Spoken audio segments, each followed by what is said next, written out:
Call this meeting to order of the Oconee County Planning Commission. It's 6 p.m. Monday, August the 7th. Our first order of business is invocation.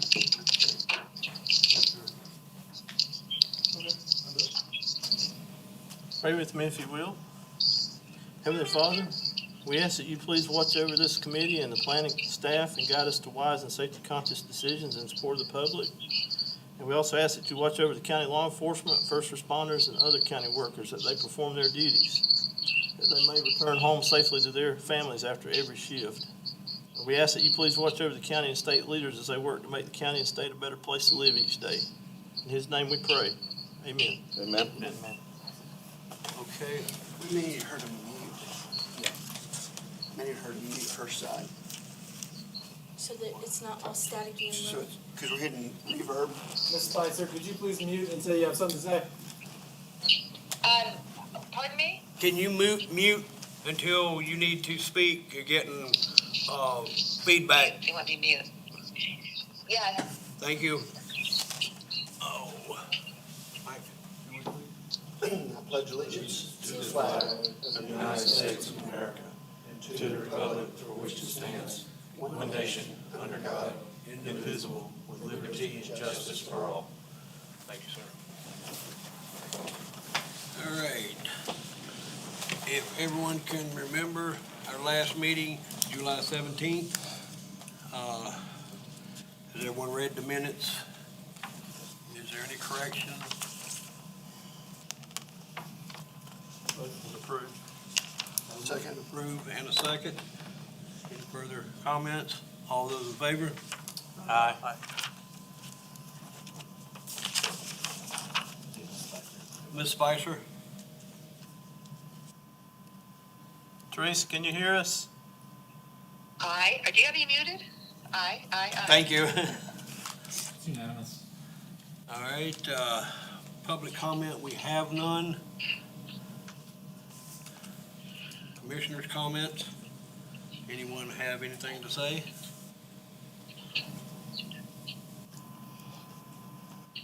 If not, staff comments? I'm good too. We all just quieted on me tonight, huh?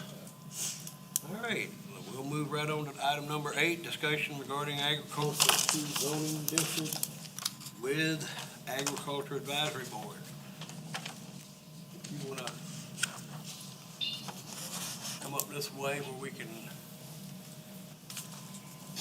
There are two of us here this evening, myself and Josh Owens. we can always depend on Josh. Short them up, huh? So you guys sent us this new agricultural zoning option. And I think the main change was the change in whether or not we would have 1 house per acre or 5 houses per acre on a farm. Is 1 house per 5 acres. 1 house per 5 acres, sorry, Mr. Johnson, yes. We discussed it. There was some out and back. We even polled our audience that was there. And the consensus was to leave what you guys have in place. And the thought process was exactly this. And I think Josh will attest to this. Most people that are farming, if they have children that they can convince to stay at the farm, first of all, and they're going to be there and be a part of it, they're only going to carve out an acre, period. They don't want any more for them to build on, because the rest of it's going to remain with the family and farming. And the comment was made from our audience, just leave well enough alone. You've got a designation, and you've got it listed right now at 50 acres minimum to rezone. And the issue you're going to have is probably, if you could figure it out, 50 acres is not the average farm size for most people that are farming in Oconee County. You're going to be more on the lines of 10, 15, 20 acres.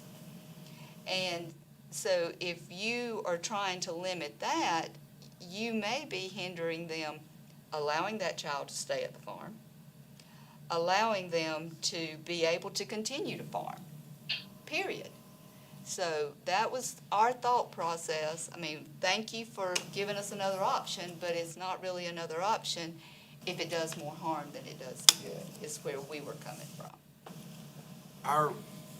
Our thought process, or at least mine, was it was gonna be either, you could go either way. You didn't have, it wasn't something you had to do. You were still gonna have the 1 acre, for the house in the zone we have now. This is just gonna be an added option as agricultural too, to where if you wanted to, limit the number of houses you have on your area, you could have 1 house per 5 acres. You'd still have 4 acres to farm, but you wouldn't have to do a house every acre. You could have, if you had a 50-acre frontage, say road frontage, you could do a house every 5 acres rather than every acre. And that seemed like that 1 every acre would take up more space. The 1 every 5 acres, you'd only have 5 houses. For the other way, you'd have 10 houses or more. And this would still leave more area to farm rather than having a 1 every acre. But Frankie, I'm sorry, go ahead. So this whole thing was really not about farming. This whole thing was about development.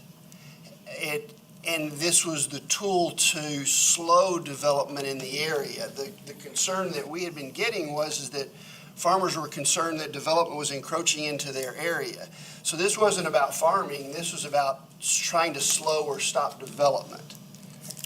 And so is that no longer an issue? No, it's still an issue, but we have another option, and it will be discussed more at our meeting next week. If you guys would like to attend, we would love for you to. We're going to be taking up one of the tasks on the Agricultural Task Force report that was to consider voluntary ag districts.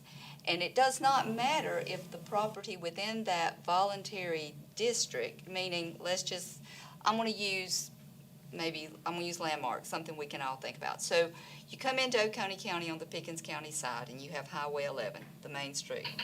And once you get away from that last turn there at 130 for Lake Jocassee or whatever there, you start at 130 and maybe you go all the way to the Walhalla High School. Both sides of the road, say 5 miles in each direction.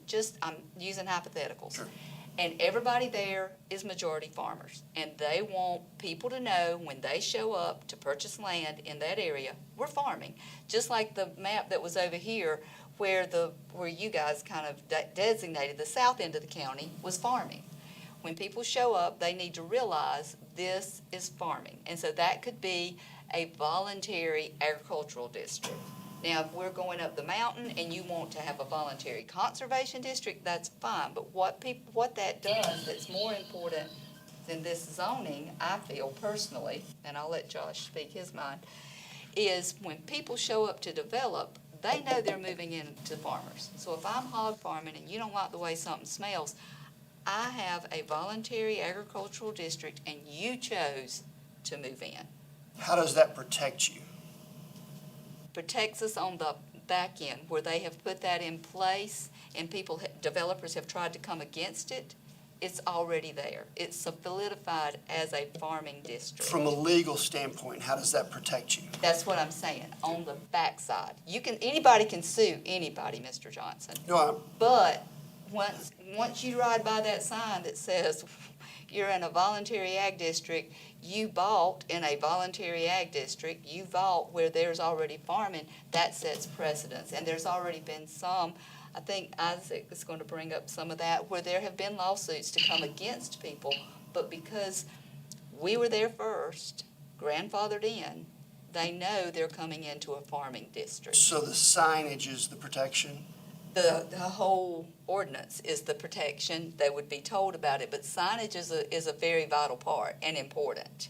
The ordinance, so is it something you then come to the county, back to the county have and to say, come to you. we'd like to create an ordinance Right.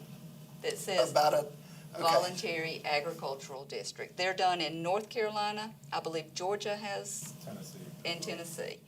And it has protected that area when it comes to development. That makes more sense to us. It doesn't matter, and it can be, Josh's zone traditional rule, I'm free, my neighbor's zone agricultural. But if we sign to be in that voluntary ag district, we're all protected as part of an area that they know we're farming. So you'll give us information then as to what we're going to need to research from a legal standpoint in creating that ordinance? Because I'm not familiar with it, I don't know how those protections work. If you'll look at, and this is where we're taking our information from, if you'll look at the agricultural advisory report, she put some examples of where that is being used and how that can be used as a tool to help farmers and to protect farmers. Dave, go ahead. I want to give Mickey the floor because Mickey and I discussed this very issue. I think Mickey's already aware of it. I'd like for him to discuss. I don't want to put you on the spot, Mickey, but Oh, that's okay. So, I came late to the game in this, and I'm a farmer myself. And a lot of the discussion dealt around aesthetics of the farmer, and not much for protecting the farmer. Actually, I've seen a lot of the actions taking place could be a great hindrance. I flipped through our backup materials where if you wanted to have a halfway house on your farm for additional labor, you couldn't do that according to this ordinance. If you wanted a driving range for off-season, you couldn't do that.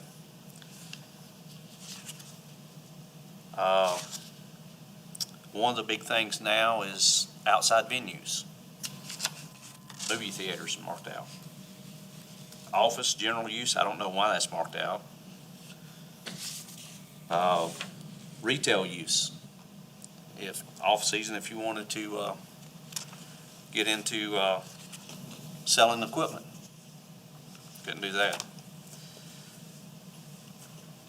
But there was one good thing that came out of this discussion we had, and that was creating a means so that the realtors would have to be notified that you were moving next to a farm. So I'd like to make a motion to amend the restrictions to an ag control-free district, which allow those individuals who are farming to opt in without restricting their property rights, if that is possible. So it's one time when the government can truly help the farmers from the encroachment. The biggest problem I have had on my family farm has been those neighbors in the subdivisions that were developed around us.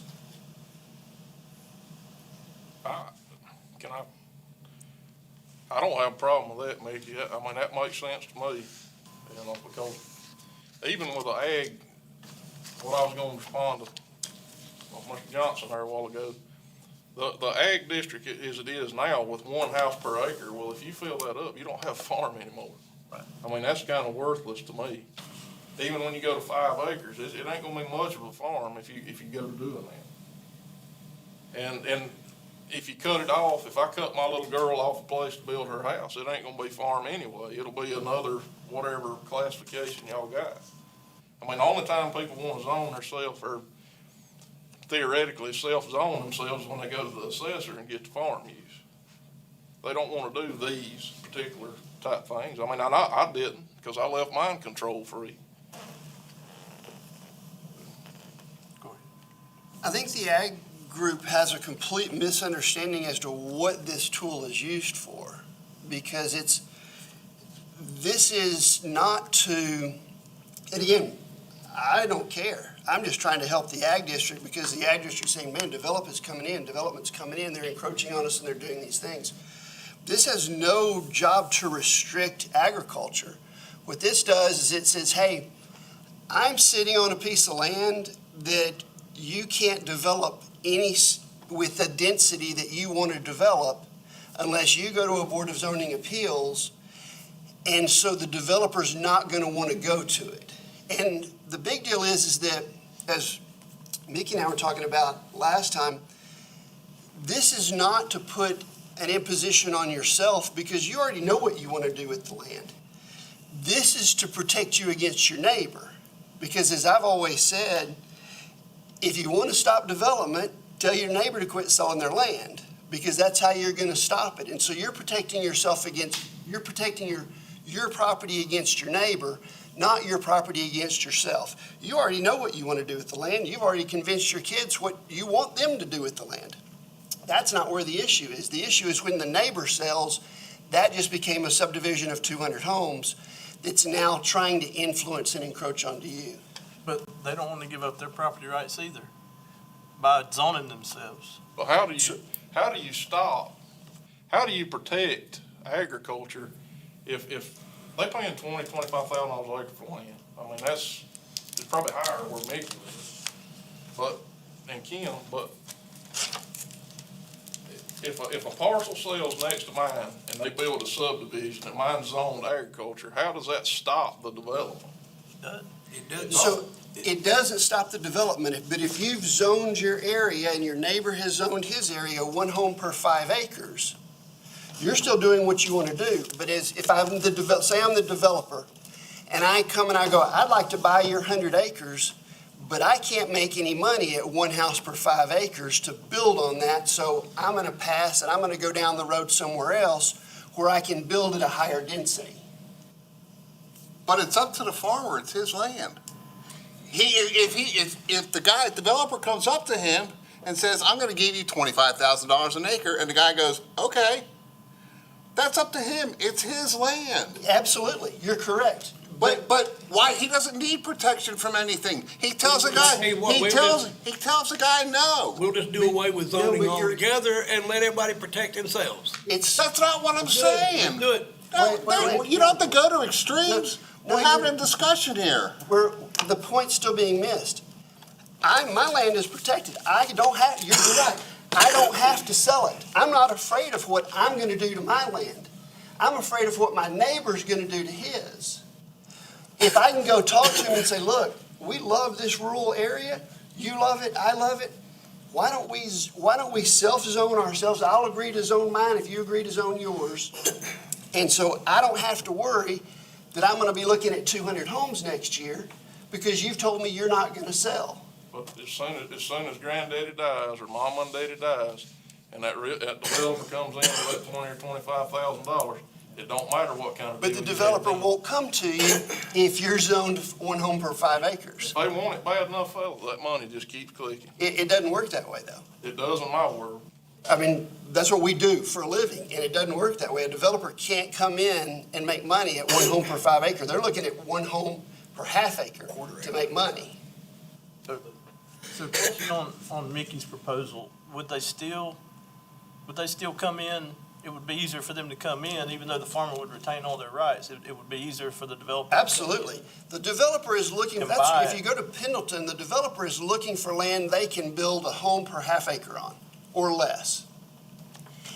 And they're looking, so here, the reason we're concerned here is because we've got all this 80% of our land is control free, which means as soon as the developer, like you said, sees it profitable enough, he's gonna jump on it. And so right now, it's probably gonna happen along the interstate because that is the new growth point out there. Going to Commerce and going to Greenville, this is gonna be the new suburb 10 years from now. If the developer sees it as a 1 home per 5 acres zoned, he can't make any money there, which means that he's got to go in front of a BZA. What happens in front of the Board of Zoning Appeals process is that developer says, look, I'd like to buy this agriculture land here, but I need to be able to build at a home per half acre rather than a home per 5 acres, which is what it currently is set up at. So I'm going to go in front of that Board of Zoning Appeals. It's got to have advertising in the newspaper. You got to get permission from all your neighbors. And all of a sudden, you're protected from your neighbor because you're going, yeah, my neighbor, a long time ago, I realized it's the kids that own it now, but we made an agreement, and so I'm not going to vote to allow you to change it. But if enough people will, because maybe ultimately it will do that, then it will happen, if that makes sense. It's a protection for yourself. So they won't want to buy it like it is now, a home per acre either, right? That at a home per acre, if it was an ag More likely zoning, to if they buy were it. willing to zone it in an ag zoning, that is a protection mechanism of 1 per acre. Now, will development get there? We already have that ag district. Right. The challenge is that not a lot of the people want to move out of control-free into ag, myself included. I don't want to turn my acreage from control-free into ag. But if I felt threatened by what was going on with my neighbors and afraid they were about to build, I would say, hey, if you'll do it, I'll do it. So here's the message from the ag board. They won't use this ag district 2 that we're proposing. They will Then we not shouldn't use do it. So I mean, it doesn't matter to me I whether we think do we it or should not. I'm make- just giving them a tool. I'd like to make a motion that we kill this district, proposed district, and start over and try to propose something, in Why don't we let the ag control-free, district and just something propose that it? Mickey, something that Mickey can come up with or help us come up with. I will say this, if I can speak. What Mr. Haney said is true. When you have people that go traditional rule, they go traditional rule for the very things he pointed out that you said you cannot have in an ag zone, that you can have in a traditional rule. And that is why. Even some of the agritourism gets knocked out. What we do, agritourism, gets knocked out because of what he's got right there. We can't do traditional ag, what you've got, because of just how it works. So if the issue is the zoning matrix, we can change that zoning matrix any way we want it to change. I mean, he pointed out, If that's the concern, we can adjust this to all Ps if that's what we want to do. It's not about the zoning matrix, it's about the development size, it's about the density issue. It is, it's actually both. The development size is also going to kneecap a lot of your farmers. How does, and again, I don't care. I'm just trying to, I've heard Well, I for think, 5 years of farmers going, we've got to do something, I we've think got the to do Ag something. Board made it pretty self-explanatory how it will. You know, not all farms are 50-acre farms. And you're really limited in their ability to have, you know, a lot of the chicken houses have a laborer there that lives rent-free. So. They're not gonna use this. We're not forcing anyone into this at all. This is still a voluntary thing. If you like it, you request to be transferred into this.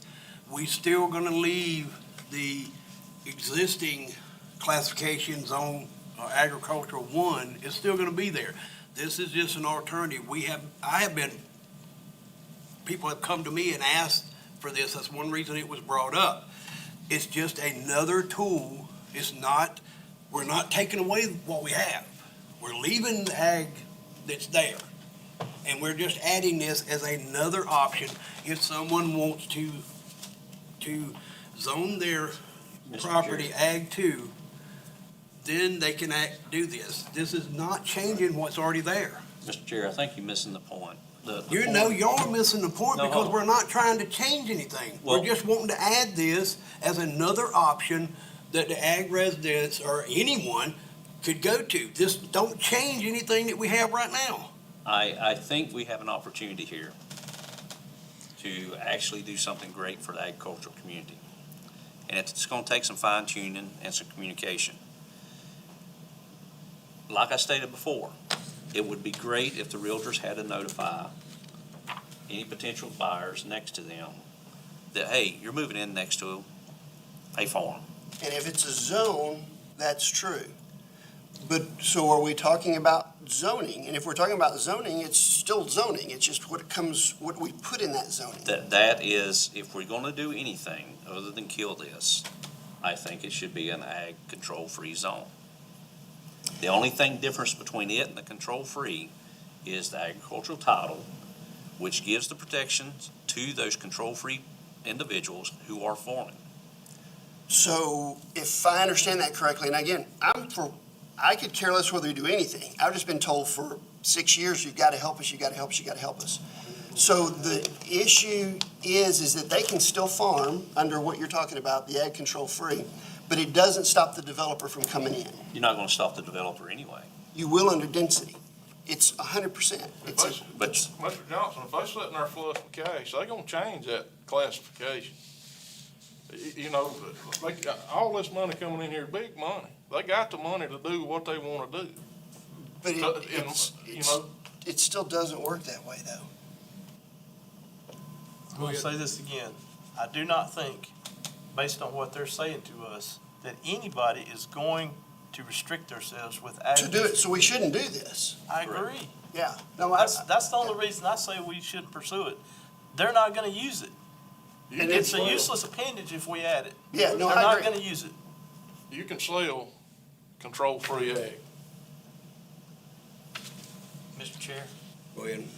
Okay, so it surprised me when y'all came back and said that y'all weren't interested in creating an Ag 2.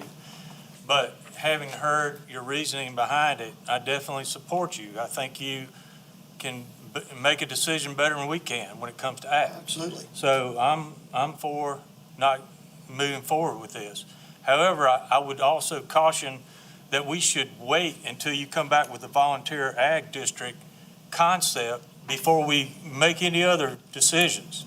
So what Mr. Haney suggested, I would not be for it at this particular time because I'd rather that come out of the committee, the board, and let us hear what your rathers are. And it makes a lot of sense to base your movement based on the advisory board report that just took place. So that makes a lot of sense to me, and I'd definitely like to second the motion that Mr. Nix made.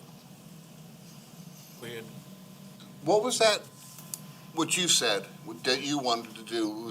It was a voluntary, join a district? It's a voluntary ag district, which is exactly that, it's voluntary. So you have to have, and we're working on that matrix. Isaac, who is an intern from Clemson, has been great to work with. He's put a lot of time into it. He is going to make that presentation to our board next Monday night.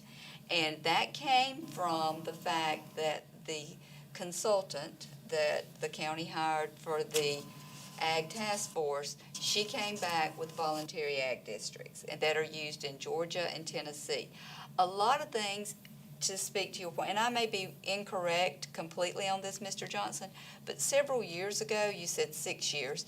It's been about 6 years ago. There was a lot of us up in arms because there was the Smithfield lawsuit in North Carolina where the hog farmers lost their farm to a subdivision. That's going to put anybody up in arms. That's the state next to us. So everybody's going to be paying that a lot of attention. That's where a lot of this, you got to do something to protect the farm came from, I believe. And I feel the same way. I got a hog farm right behind me. I think we almost border it. I think there's a guy in between us with a strip. But you never know he's there. The way they run them is totally different now. I think that was just a nuisance thing, and you had 200 houses that didn't like it. And that's the protection everybody wants. That's the protection they want in the south end, and I don't blame them. And my question is, you may have another matrix. You have the overlay with the Carolina Gateway. You have the overlay with the I-85. Maybe y'all can put some protection in there that's got some teeth to protect some of the farmland when development is coming. I'm just saying as a suggestion. Mr. Chairman, if I may, I would like to ask the Ag Board a question. This is for my own learning purposes. Does the Right to Farm Act not protect, like, let's say a hog farmer is, they have a hog farm and a subdivision does indeed move in beside them and they don't want them to exist. And they do whatever, they take whatever legal actions they can take. What recourse does the hog farmer have? Does the Right to Farm Act protect him completely or does it not? It does protect him, but he will have to fight them in court. I mean, I think a lot of these are going to be fought in court. Do you want to, can I? Can I, You can. Excuse me. the hog farm thing she's talking about in eastern North Carolina, that was land grant land that they shut that farm down. It failed in Hendersonville. I'll have to go back through and dig, but it's failed twice in North Carolina.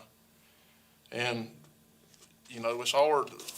Agriculture in Oconee County, I've been involved in it my whole life. Most of the farmers are land rich and cash poor. They can't pay legal bills. And you're gonna get them, because they're gonna challenge you. You're gonna have to go to court. Right there's case study number one in Oconee County. I mean, we won't protect it. If they move in, We don't wanna have to, you know, we here first. I mean, this is all, you know what I'm saying? What we're doing is not gonna help that. So a couple of things. One, I want to take direction from you all. That's why we had asked for you all to come. I would ask that you get with Mr. Root as you all are working through it, because it sounds like that there's going to be some legal things that we're going to have to deal with when you bring it to us. Right now, like you said, the 1 per 50 acre, we can't even allow somebody to do something apparently under our 50 acre kind of scenario. So if it's just a matter of putting up signs that, hey, we're this, then go for it. As long as the state doesn't care about putting up a sign on a road, then we sure don't care. But we do need to know if there's going to be some legal challenges that affect the way our ordinances work in getting that approved. To one other thing, while I've got the floor here, the Right to Farm Act, I haven't seen it here, but I have seen it in North Carolina, where there is a Right to Farm Act there. But I've seen apple orchards get shut down because while they do have the right to farm, that subdivision gets in front of this county council and bends their ear and says, but if the wind's blowing more than 5 miles an hour, they can't spray their orchard. And That's if the one I'm talking about. and if this is happening this way, and the county will absolutely shut that farm down, even with the Right to Farm Act. And so There's the just not best way enough- to protect it is to try to keep the developer from developing near them. There's not enough teeth, I think if I'm speaking correctly, there's not enough teeth in the Right to Farm Act that we have, and it needs to be strengthened. To answer your question about the realtors having to show, that this land is zoned this way and that way, my understanding is that failed, and it never passed. Now, the good news is, and I've been trying to catch up with one of our legislators about that, is it didn't get voted down. It just didn't get out of committee because two sides said they would agree to something that one side didn't carry through with. So that is my understanding. Are you talking about the state property disclosure? I can tell you what happened there. So there is a state property disclosure that all realtors, it's not a realtor thing, it's a state thing. Anybody selling their home for sale by owner or otherwise has to fill it out and give it to the potential buyer with certain disclosures about the property. The farm, as I understand it, the farming community said, we want something in there that says, are there any nuisances that when I'm selling my house, are there any nuisances nearby that you may complain about? The reason it failed and the reason it will always fail and the reason it will never pass is because as a homeowner,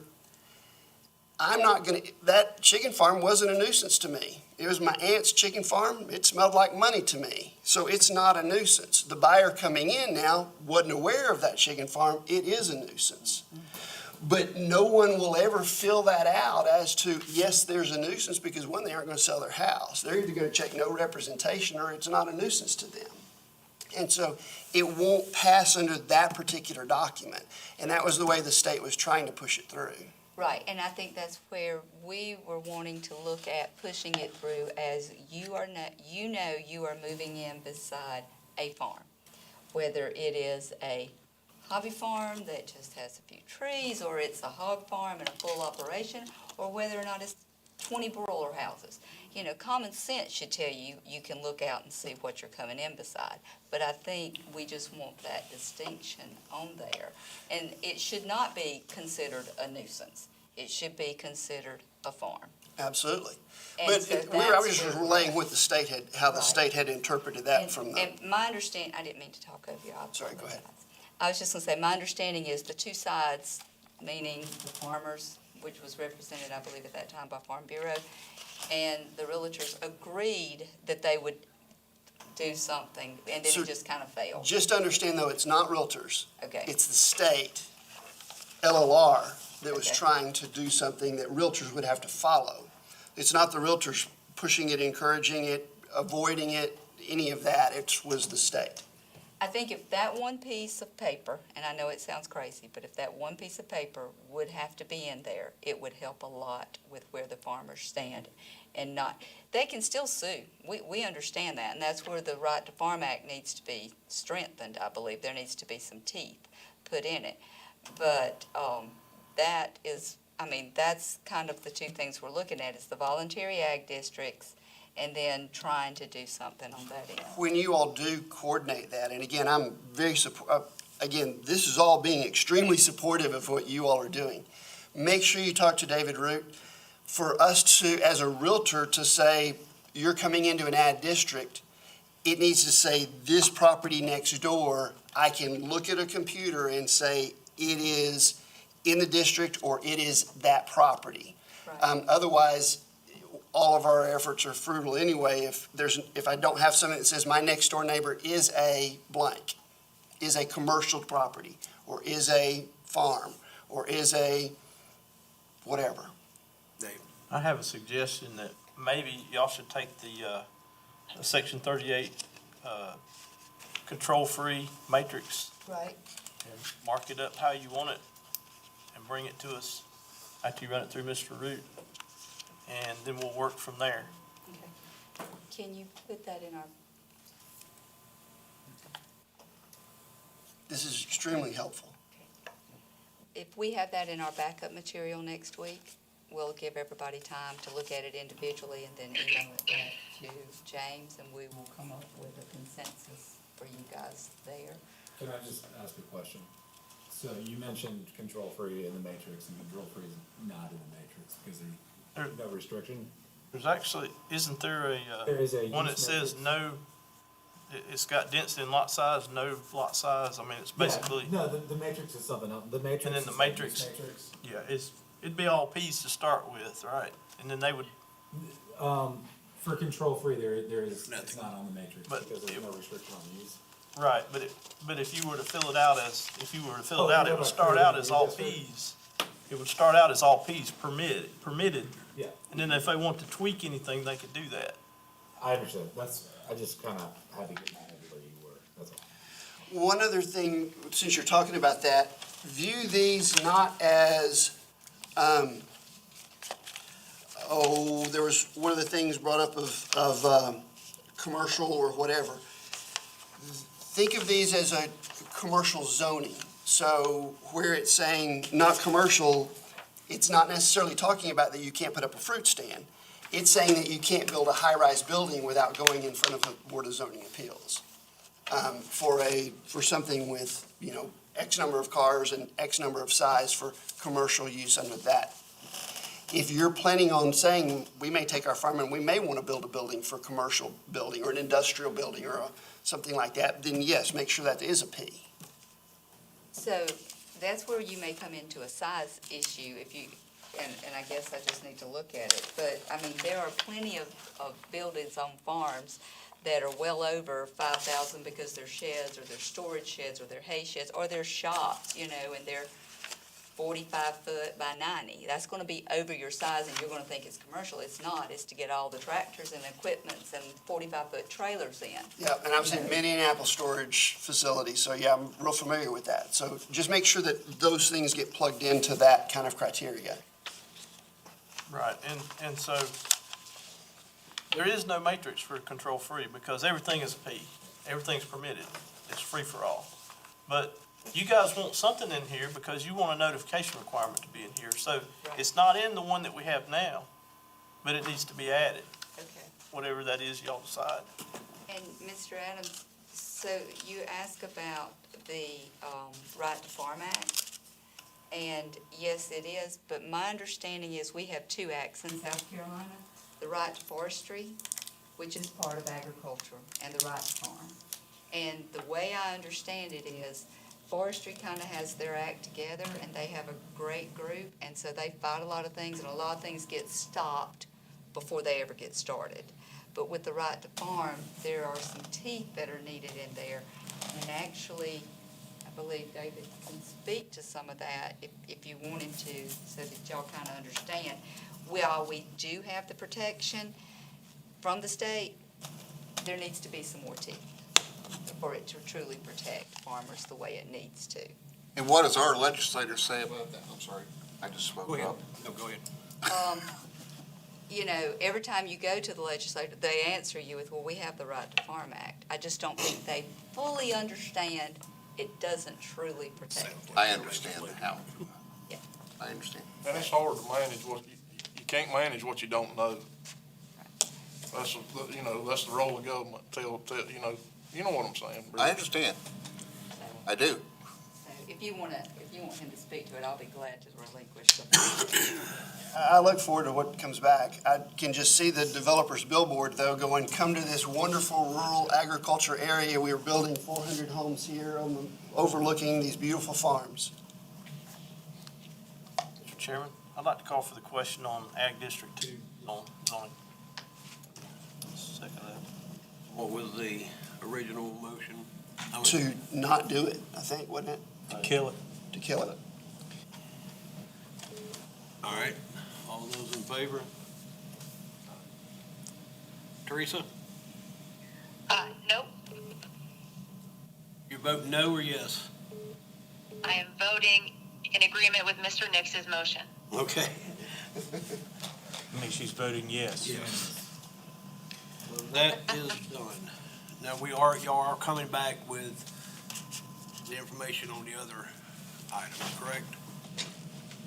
We will be happy to come back to you guys, but I would encourage you guys to come to our meeting next week so y'all can hear from, Isaac, who is our intern that has put the work into what an actual ag district is. I think that way there wouldn't be any loss in the translation, and that would give you guys a better understanding of what we're trying to do. All right, make sure you send us out a notice. Make sure. Time and place. Here, 6 o'clock next Monday. Send us an invitation, Thank you. sir. All those that can attend. All right, was there something you wanted, was there another motion on the floor? There was, it never got a second. And that was That was to create an agricultural control-free district. It kinda got steamrolled and there was never a second. so we're just gonna wait till they come back with their information, is that what? Yeah, I'll withdraw we're Unless deciding? somebody wanna make a second now. Or you can withdraw it if you want. I'll withdraw that motion. Okay. That way we can wait till they come back with their information, then we can go from there. Okay. All right, if there's nothing else on this one, we'll move to item number 9, discussion regarding a commercial junkyard ordinance. This is mainly, council has already said yes in a way, but they're wanting us to come up with,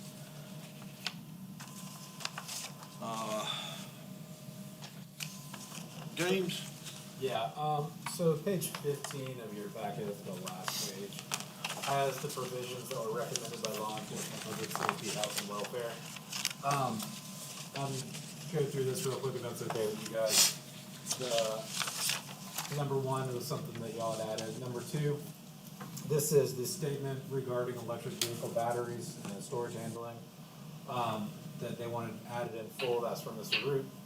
And then number 3 is the revision to the existing commercial junkyards as follows. And what they were wanting was to determine that highlighted section, which was a grace period for commercial junkyards to come up to the fencing standards. And they had 1 in there, or 2, or 3, but that is what they're looking for a recommendation on, is a time period. Could you go into detail with that, please? With 3A1 and 2.3. So number 1 is what they were looking for, and this is a grace period for commercial junkyards to add fencing if this is adopted under council. So that would be from the time of adoption until they needed to be compliant with the ordinance. So And just for clarity, they're asking us to give our opinion on whether it's 1, 2, or 3 years. or some other number, yeah. Those were what was discussed in the meeting. So Okay. 12 months, 13 months, 14, 36, 6 months, 12, whatever, yeah. 91, You want- pick a number. Okay, this is just for the existing junkyard we have in the county to come in compliance with this ordinance. As far as, the main thing was the fencing was the biggest concern that I think, Mr. Mize was concerned with was how long we give them to come in compliance with this ordinance? Like, So I was looking back through this because we're now about to ask existing businesses to do something that is laying out a lot of expense, and it sounds like that fencing is the biggest thing. And as I was reading through it, going through fencing, the biggest part of that went to the definition of setback. We have setback defined both in the U.S. and in our other ordinances as being a distance off of the property line. This actually has a new definition for the word setback, which is strange, in that what it's saying is the setback is now the distance of which the fence has to be off of the property line.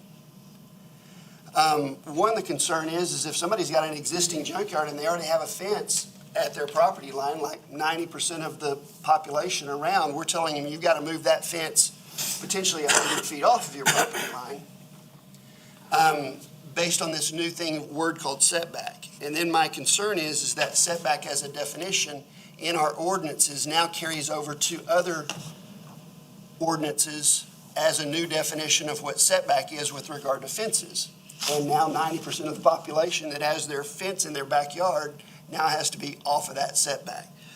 I'd like that word setback to not be defined that way, that it be called fencing setback or something like that, rather than simply the word setback.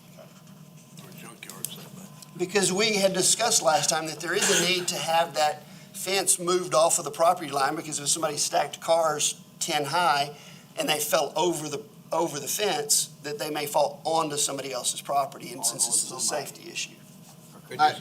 I think we need to call it junkyard fencing setback, because if you just say fencing setback, Yeah, then then my fence is not in compliance, Compliant and I got a problem there. Right, if some attorney came back and used that definition and said there's not a fencing definition of setback, we're gonna use this one, now everybody in the county is out of compliance. Correct. So, yeah. Well, is that gonna correct the problem with someone who already has a fence on their property line? And it doesn't, that's the second part of this equation.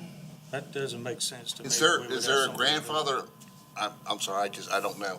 Is there a grandfather, if somebody already has it, but it's not in compliance with, is there a grandfather?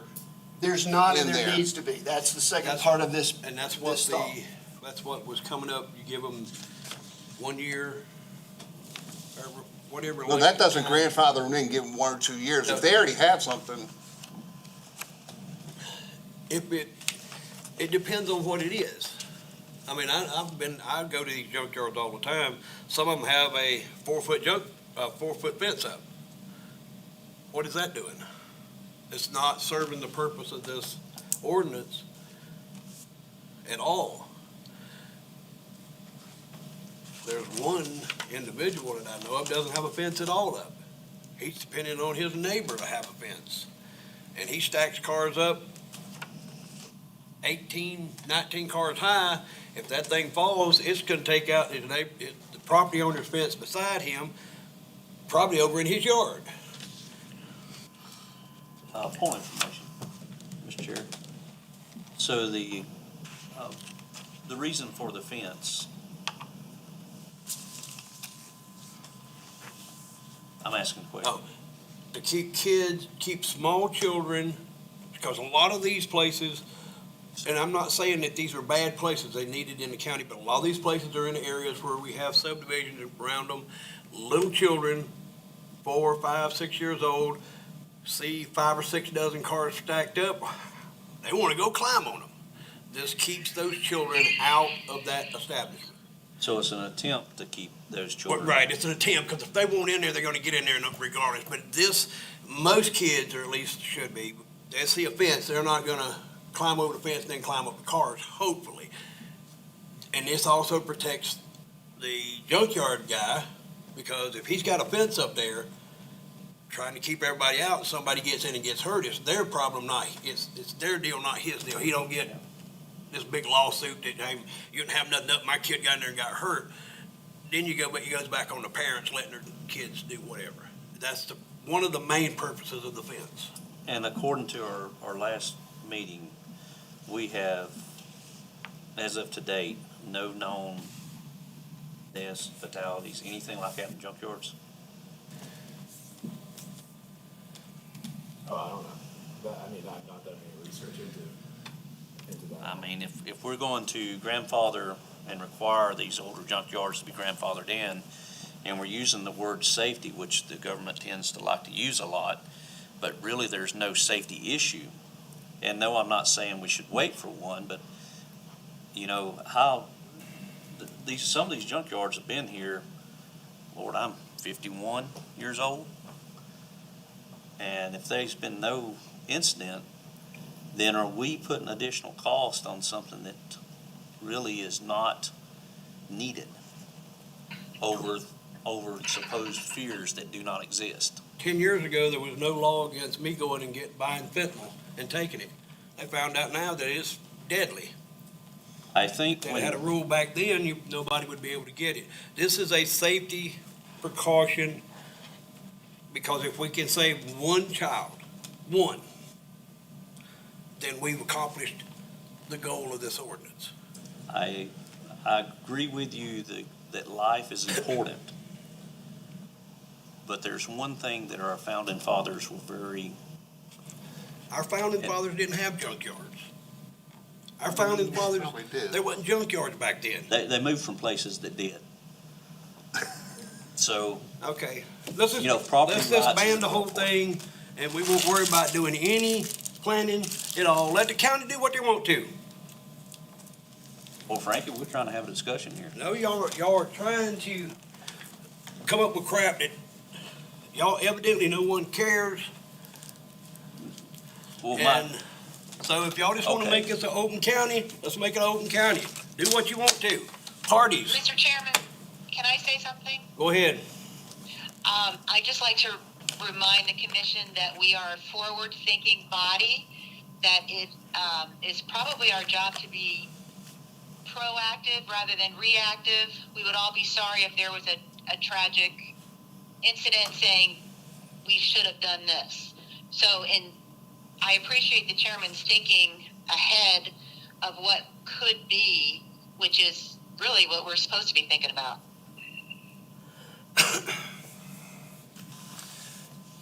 Go ahead. I'd just like to say, it's not the job of legislators always to be proposing requirements on people. Sometimes you have to say, we're not ready for that yet. I think that's where we are. I don't think we're ready for this yet. Are you saying you don't think you're ready for a junkyard ordinance in general, or the reason I ask is because I'm not ready for our junkyards that currently exist to be regulated out of existence potentially. Now, if we want to put something in place that has some requirements for future junkyards, new junkyards, I'm good with it. But it's going to be very complicated to try to put something in place to try to backfit existing junkyards. First of all, we don't know who they are. Second of all, we don't know what each one has, we don't know what each one's setbacks are. We're going to hit some and we're not going to hit some others. It's going to be an issue. Where are they at? We've had this on the agenda on and off for about 3-4 years. Where's all the people that run junkyards in our county? It doesn't matter, we're still the. No, we don't know them. Do you We're know sorry. every single junkyard man that owns a junkyard in this county? I don't. Do you? Yes, I do. Every one of them? I don't know every one of them, but I do know some. Okay, where they're at? Where's the ones opposing? We had them here one time, and I've talked to every one of them. They're not opposed to this. They just want time to get to do it. Even the one that came in before, the last time we had a meeting, he's not opposed to this ordinance. He is opposed to certain Okay. things. I actually spoke to him. I've talked to him in the last 2 days. Okay. Anyway, But anyway, y'all do what you want to. my personal thought has not changed in that as this county is doubling in size, the need for junkyard is going to double in need. Because it's not that we're getting more people, but going to use less junk. At the same time, I am not a fan of penalizing somebody who's been doing this indefinitely for years. In fact, they may be out on 50 acres somewhere that nobody ever sees it, except when they're dropping off their junk there, or dropping off their salvage there, or whatever it might be. So I've never been a fan of imposing the fencing. I know that we've talked about it. County council has said that they really want to see that fencing in there. But I do think there needs to be something as far as moving into the future, that if a new junkyard comes in, we're going to wish that we had had something in place, at least for them moving forward, that says, if you're building a junkyard, build it like this. I agree with that. One problem with that is it creates an unlevel field for competition. So just want to get that out, because someone coming in, they have to, we require all these things that are in the ordinance. And how can I compete? Because look, it's going to cost me so much money to get started. These other people already have business. What it's doing is creating an unlevel field for new competition, and that is not the American way. I'd like to make a motion, we drop the whole thing and let council worry about it when people start coming to meetings raising cane. Second. I would say that, again, I'm fine either way. I don't have a dog in this fight either. But I would say this isn't a beauty shop. It's not that I went to beauty school and now I want to compete in the marketplace. It's is there a need and do I want to fill it?